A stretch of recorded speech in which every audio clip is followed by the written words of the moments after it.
ऊपर कोठरी कोठरिया ऊपर झांझरी हो झांझरिया बीचे ना सूतेंडी हमारी मायरिया हो झांझरिया बीचे ना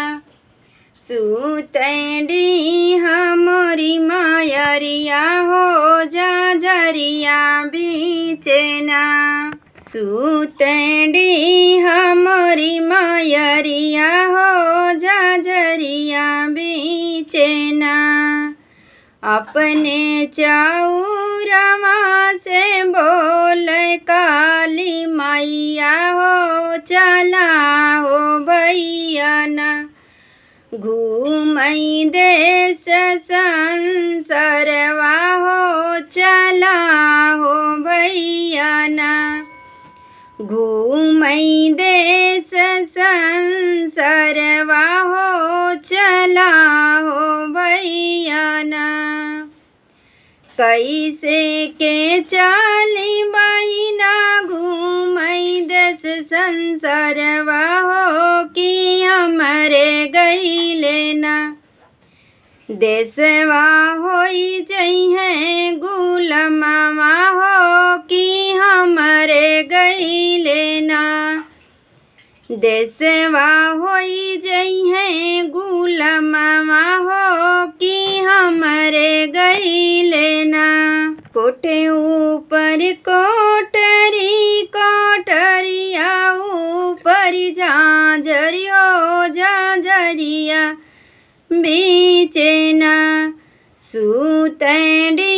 हमारी मायरिया हो झांझरिया बीचे ना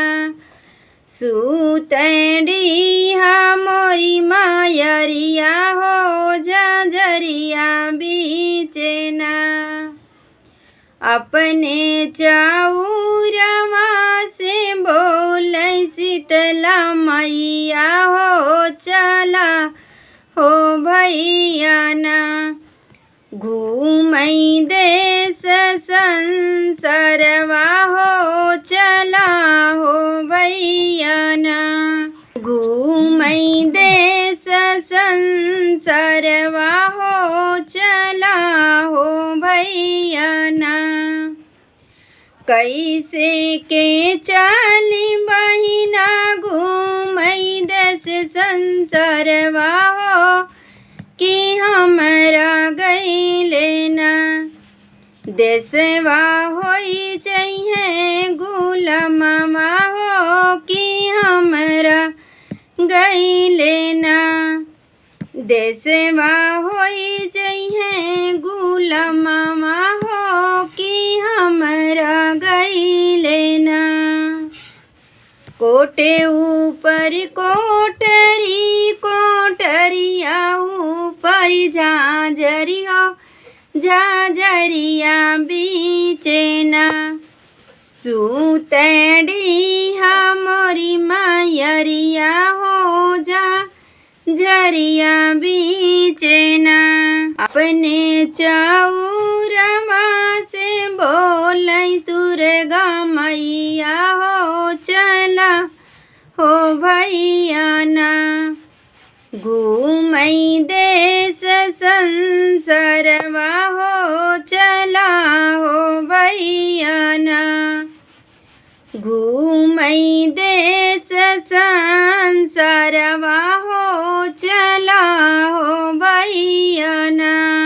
कैसे के चाली बहिना घूमई देश संसारवा हो कि हमरा गई लेना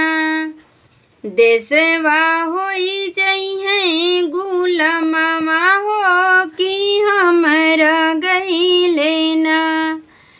देशवा होई जइहे गुलामवा हो कि हमरा गई लेना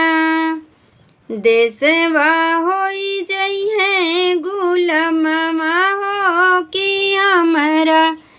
गई लेना। धन्यवाद दोस्तों। गाना कैसा लगा कमेंट बॉक्स में ज़रूर बताइएगा। मेरे चैनल को सब्सक्राइब नहीं किया है तो सब्सक्राइब करना, मेरे वीडियोस को लाइक करना, कमेंट करना, शेयर करना, फुलवा से सपोर्ट करना। अपना आशीर्वाद प्यार दुलार बनाए रखना दोस्तों अपनी इस बहन पे। और हाँ दोस्तों, गाना कैसा लगा कमेंट बॉक्स में ज़रूर बताइएगा दोस्तों। धन्यवाद।